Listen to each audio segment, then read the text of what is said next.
Will Biden be able to gain support with his green employment policy? The multi-billion-dollar redevelopment of the erstwhile carpet capital of the world is underway. Here, in the sleepy Georgian town of Dalton, which was formerly well known for its fabric floor coverings, a business named Qcells, based in Korea, is investing $2.5 billion, £2 billion, to build an additional solar panel factory. In the next 12 months, this audacious project will generate 2,500 high-quality jobs in a region where the average household income is around 27% less than the national average. The initiative is intended to revitalize a region of the US that seems to have seen its heyday pass, and a large portion of that may be attributed to Joe Biden, who many Republicans in this district would prefer not to acknowledge.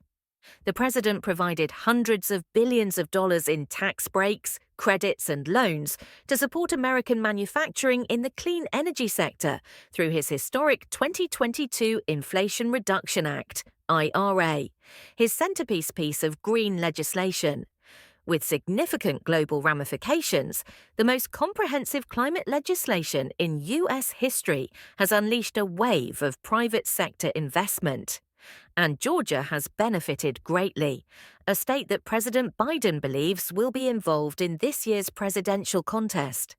But despite the billions of dollars in fresh investment in this crucial battleground state, the incumbent's support doesn't seem to have increased with 4 months left before the president faces off against Donald Trump. In his presentation, President Biden claims that creating jobs is a benefit of addressing the climate issue. According to the advocacy group Climate Power, more than 300,000 renewable energy employment have been created in the US since the law was implemented. Furthermore, there's no denying that it's opening doors in communities like Dalton. This is an example of Bidenomics in action. Government and international funding is being used to combat climate change and create a middle-class economy. Georgia has been a terrific place to live since 2019, according to Scott Moskowitz, head of market strategy at Qcells.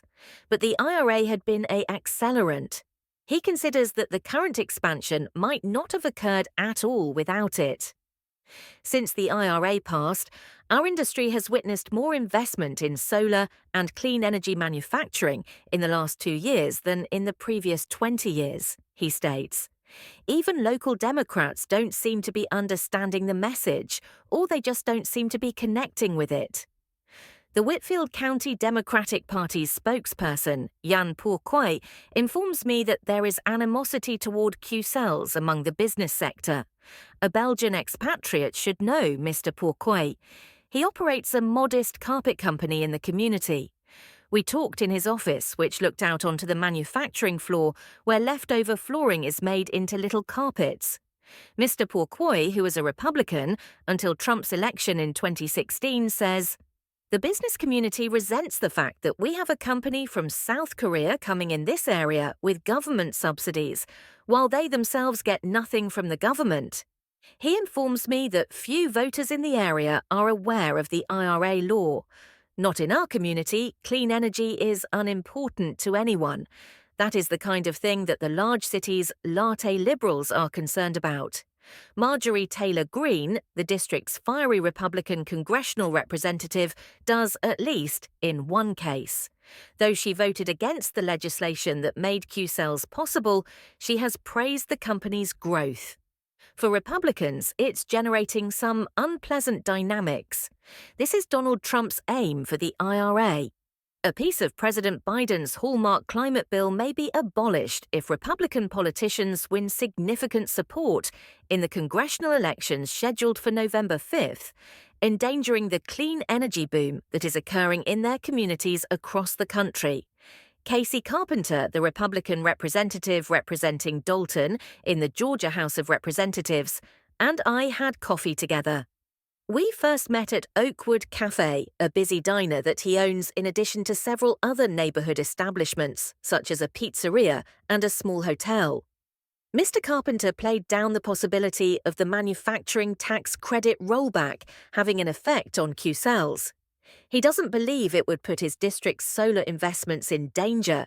He does, however, note that, "I'm sure we'll be speaking with the Trump team if investments in renewable energy were to be jeopardized."